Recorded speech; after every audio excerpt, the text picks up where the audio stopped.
And I remember watching, now I'm talking about like, not in the metaphysical, but in the spiritual world. I remember watching his heart turn just like that.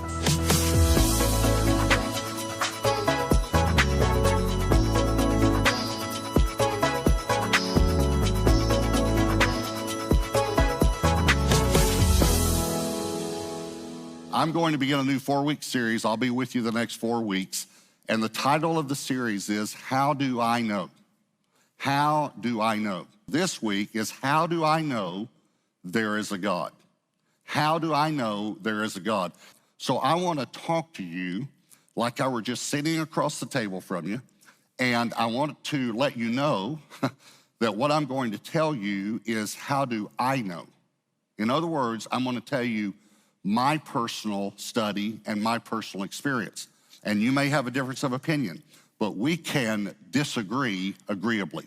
So please don't get offended if I have a different belief than you, because I'm not going to get offended if you have a different belief than I have.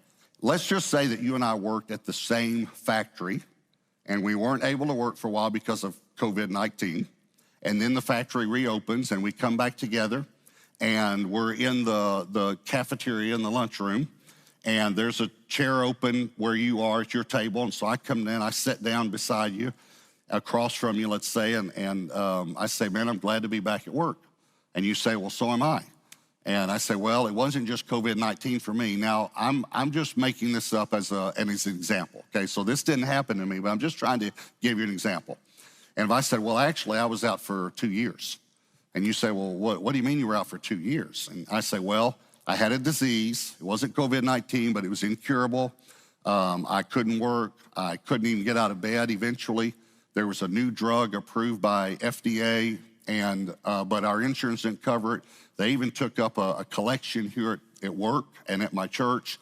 And so I was able to do the new drug, and it cured me, and I'm completely cured. Okay, so now that didn't happen. I'm just giving you that as an example. But if you and I were sitting in a cafeteria talking, and I told you that story, listen to me, you wouldn't think that I was trying to cram something down your throat. You wouldn't be mad at me for telling you stories. As a matter of fact, you'd rejoice with me that something happened to me, and I found a cure, and I was simply telling you about it. That's the way I feel when I answer the question, how do I know there is a God? So I'm not at all trying to cram something down your throat. I'm just telling you how I know that there's a God, okay? So I've arranged the talk in 3 points to maybe help us to remember them, okay? So here's number 1. There is a correct worldview. There is a correct worldview. Now, if you don't know what a worldview is, it's how you see the world, how you see life, and your worldview should help you with some questions that help you through this life. It brings comfort to you as a person, to your thinking process, and to your soul. And let me just explain. There's actually only one correct worldview when you define a worldview correctly, and that is Christianity. Now, again, I'm just sharing with you some things for you to think about. Maybe you never thought about it. But a worldview, a correct worldview, must address 4 issues. And let me tell you what the 4 issues are, okay? Origin, meaning, morality, and destiny. If you're going to have a worldview that helps the way you think and helps your soul to be at ease, it needs to address origin, meaning, morality, and destiny. Now, let me give you some questions so you remember these, all right? Origin would be, how did I get here? How did I get here? Every human wants to know that. Meaning would be, why am I here? Why am I on this earth? Why am I here? Morality would be, how do I define good and evil? How do I define good and evil? That's morality. And destiny is what happens to me after death. Now think about it. Every human wants to know these 4 things. How did I get here? Why am I here? How do I define good and evil? And what happens to me after death? Okay, there's only one worldview that answers it. No other worldview does. Evolution does not answer these 4. It doesn't tell us what happens after death. It doesn't tell us why we're here. And even how did I get here? Just think about it. Most people have never even thought of this. Do you realize that evolution is still referred to in science books, listen, as the theory of evolution? And most people don't even know how long it's been a theory. Would you like to know? 161 years. It's the longest theory that science has ever had. Theory. It's a theory. It began, again, many people don't know this, and yet they say they believe it. It began when Charles Darwin wrote a book called The Origin of Species in 1859. In that book, he uses 2 entire chapters to doubt his own theory. 2 chapters. One of them, he talks about the human eye. And he said, just thinking about the human eye would disprove my theory when you think about how complex the human eye is. But he also makes a statement similar to this. He says, if solid scientific evidence does not come forth in a reasonable amount of time to prove this theory, then it disproves this theory. Okay, it's been 161 years. And there is now look it up for yourself. Don't just listen to someone else. There is no evidence, none. Listen to what I'm gonna say before you discount the sentence. Listen to the end of the sentence. There is no evidence that one species has ever mutated to another species. Never.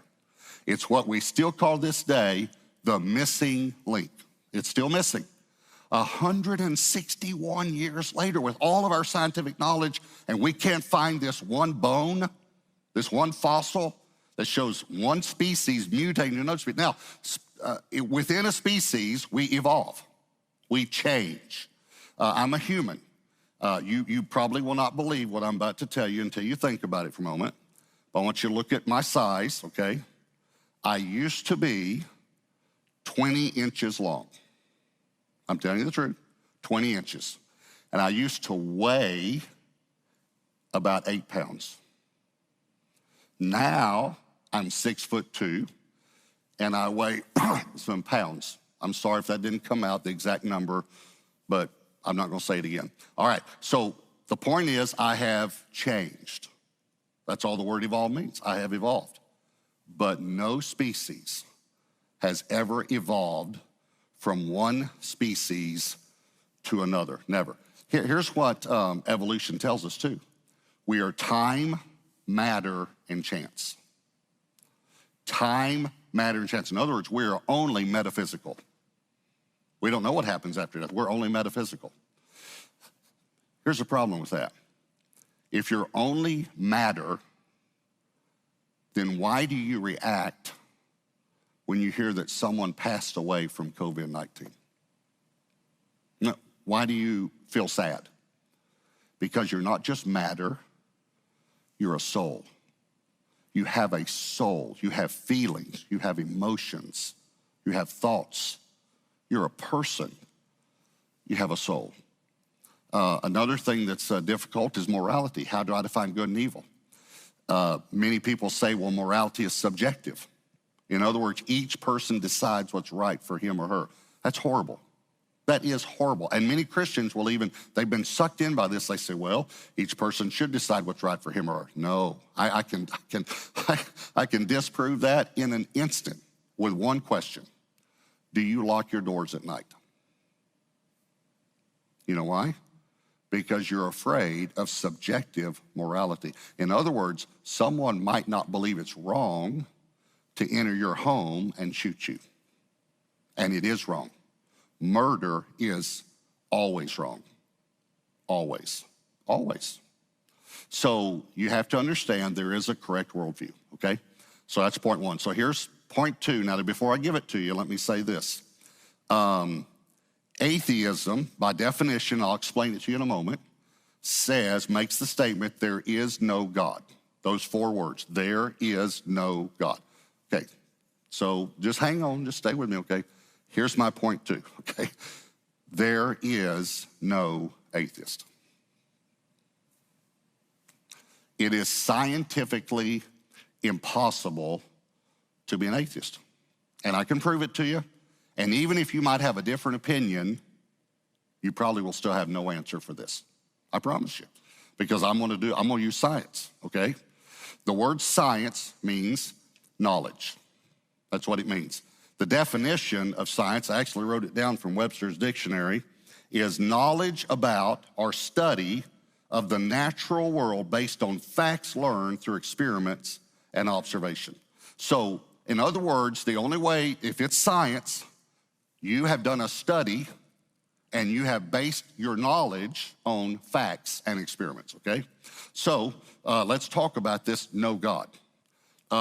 That is what the word atheist means. Now, let me just say, they've changed the definition now. They've changed it because they realize that it's impossible to be an atheist. Again, look at the original word, atheism or athe. Theo comes from the Greek word God. A is an antonym, which means opposite or not or no. The word literally means no God. No God, that's what it means. So you can't go changing the definition now, or you could create a new word. If you want to come up with a new word to say, I don't believe there is a God, then come up with a new word. But if you want to use the word atheist, scientifically, there's no atheist, because you can't definitively say there is no God, and I'll prove it to you. In order for you to say that something exists, you have to have done a study, you have to have the facts to back it up, but in order to say something doesn't exist, you'd have to have all knowledge. You'd have to know everything to say that this doesn't exist. You have to know everything. Let me give you an example. If you said to me, there is no city called Paris, Texas, I would say to you, show me your study. Show me how you came to that knowledge, what facts you based that on, what experiments you'd had. But otherwise, it's not scientific, it's just your opinion. If you say there is no Paris, Texas, then I'd say, have you been to every city in Texas? And if you haven't been to every city in Texas or studied every city, then you can't definitively say there is no city named Paris, Texas. I can say there is, by the way, because I've been there. And by the way, it's nothing like Paris, France. But it's a nice city. If you're watching from Paris, Texas, hey, it's a nice city. I grew up in East Texas, so I know there's a Paris, Texas, because we beat them in football. Just wanted you to know, we beat them in football. But there is a Paris, Texas. But you can't say there's not a Paris, Texas, unless you've done a study and you have facts and you've been to or you've studied every city in Texas. You see what I'm saying? So in the very same way, you can't say there is no God if you don't have all knowledge. Now, let me explain that, okay? How much of all knowledge does the smartest person in the world have? All knowledge. All knowledge. All history of every culture that exists now and has ever existed. How much do you know? Just if you're the smartest person. How much do you know of all history of every culture? How much of all mathematics do you know? All algebra, all geometry, all calculus, all mathematics, how much do you know? How much science do you know? How much English do you know? Not just English, but how much language would be a better way to say it. Language, you know. By the way, there are over 7,000 languages in the world right now. How many can you speak fluently? And there are over 31,000 languages that have ever existed. 31,000. So how many of those languages do you know? I'm trying to figure out how much of all knowledge do you know? Do you know every vowel and every consonant of every language that's ever existed, and can you conjugate every verb in every language? The smart people in the world say that probably the smartest person in the world might possess, they say it's less than 1%. So let's just say it's 1%. And let's say you're that person. Is it possible in the 99% of all knowledge that you do not possess, is it possible that something exists that you don't know about? Of course. You couldn't answer that question any other way. We're not talking about even probabilities, we're talking about possibilities, but the probability mathematically would be yes as well, because it's 99% probability. So is it possible in the 99% of all knowledge you don't possess, something exists? Yes, of course it is. So you can't say definitively it doesn't exist unless you have all knowledge. You cannot say there is no God. Now, what you can say is, I don't know if there's a God. That is an agnostic. Now, we say agnostic is the way we divide the word, but the G actually goes with Gnostic. It comes from a Greek word. The G is silent. It's Gnosticism. It means knowledge. A, again, is an antonym, and it means not or I don't know. I don't know if there's a God.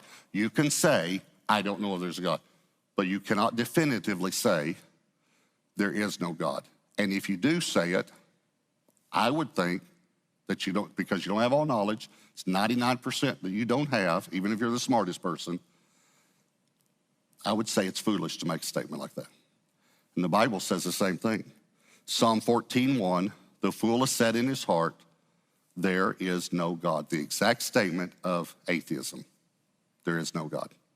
And again, I'm saying if you look at the definition today, they're changing it to a person who doesn't believe in God. But the reason they've changed it is because they've realized scientifically you can't say there is no God. A few years ago, Debbie and I were on vacation, and we were seated beside this couple on the beach. And there was they were right beside us, and we got to talking to them. They were a young couple. They were expecting their first child. She was about 8 months pregnant.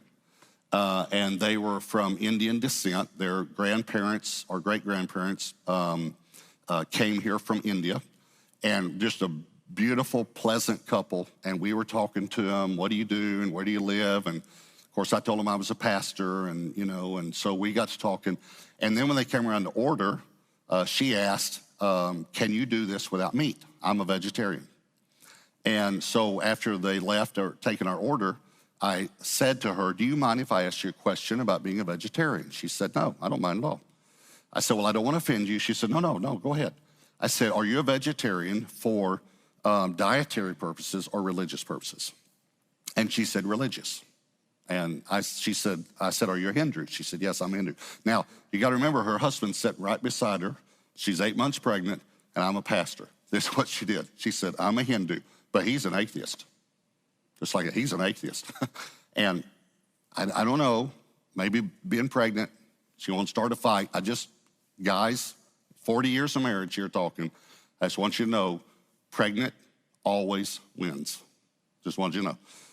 If an argument starts, pregnant always wins. And normally about that last month, they get mad at you. Just wanted you to know, guys, they will get mad at you because you did this to her. So I'm just letting you know, because I can't figure out any other reason why this woman would just say, he's an atheist like that, to a pastor. So she says, he's an atheist. And the guy actually said, he said, I wouldn't say I'm an atheist. I'd say I'm an agnostic. And I thought, well, this is a great chance to find out if the way I share something is offensive, because I don't want to offend people. So I told him what I've just told you about atheism, agnosticism. And I said, does that offend you? That I don't believe that you can be an atheist scientifically, but I do believe you can be an agnostic. And he said, no, it doesn't offend me at all, because that's actually, I wouldn't say it the exact way you said it, but I will now, he said, because that's a great way to say it. But he said, that's actually why I changed, because I realized that I didn't have enough knowledge to say that God didn't exist. So I've now come to the conclusion that I don't know if God exists. And we had a great conversation. So that's point number 2. Here's point number 3. There is a God. There is a God. Now you have to remember that I'm telling you how I know there's a God, okay? So this is how I know. Now, you might take what I just said, you might take the argument that I just used, and hopefully it wasn't argumentative, but you might take the argument that I just used and say, well, okay, Pastor, I'm gonna turn it around on you. You told me that I couldn't say there is no God because I don't have all knowledge. So I'd like to say to you, how can you say there is a God and you don't have all knowledge either? And you're right, I don't even have less than 1%. I'm like at 0.00000 one. Okay, I understand that. Okay, but it's a great question. It is a great question. Again, let me repeat the question. You might say, Pastor, you told me that I couldn't say there is no God because I don't have all knowledge. How can you say there is a God? Okay, so let me take my illustration of a place, which is Paris, Texas, and use another noun, a person, okay? So a person, let me just use a person, okay? What if I said this? There is a person named Thomas Miller, okay? Now, Pastor Thomas is seated right here on the front row. Say hi to everybody there. There's Pastor Thomas. You can see Pastor Thomas and Debbie came to hear me today, so it's very sweet of them in a 4,000-seat sanctuary. It's kind of like when I started preaching at the Highway 80 Rescue Mission. Anyway, all right, but here's the point. What if you said to me, there is no person named Thomas Miller? What if you told me that? I would say to you, well, have you met every person in the world? Doesn't that make sense? How can you tell me there is no Thomas Miller unless you've met every person in the world? You can't. But I can tell you that there is a Thomas Miller because I've met him, I talk with him, and he's my friend. Now listen to me carefully. And I can tell you that there is a God because I've met him, I talk with him, and he's my friend. See, I don't have to have met everyone in the world to tell you Thomas Miller exists. I just have to have met Thomas Miller. It would be foolish for you to say Thomas Miller doesn't exist as a person unless you've met every person in the world. But it's not foolish for me to tell you Thomas Miller does exist because I have met him and I've talked with him and he's my friend. In the same way, this is what the studies show us today, over 1 billion people in the world today, over 1 billion, say that they have met God, that they've talked with him and he's their friend. God exists. Now, years ago, I met this guy who told me he was an atheist, and I said to him, can we talk about that and still be friends? And can I give you a different point of view? And he said, yes. He said, but I'd like to keep the conversation on an intelligent level, a scientific level. That was meat in front of my eyes. I said, oh, that's great. That's what I want to do too. And I shared with him what I've shared with you. And we got down to the end, and I said to him, so you can't tell me there is no God, but I can tell you there is a God. And he said, I think you're right. So I guess I'm an agnostic, not an atheist. And I said, okay, so let me just ask you a question. If God does exist, would you like to meet him? And I remember watching, now I'm talking about like, not in the metaphysical, but in the spiritual world. I remember watching his heart turn just like that. I've seen it a lot because I've led a lot of people to Jesus.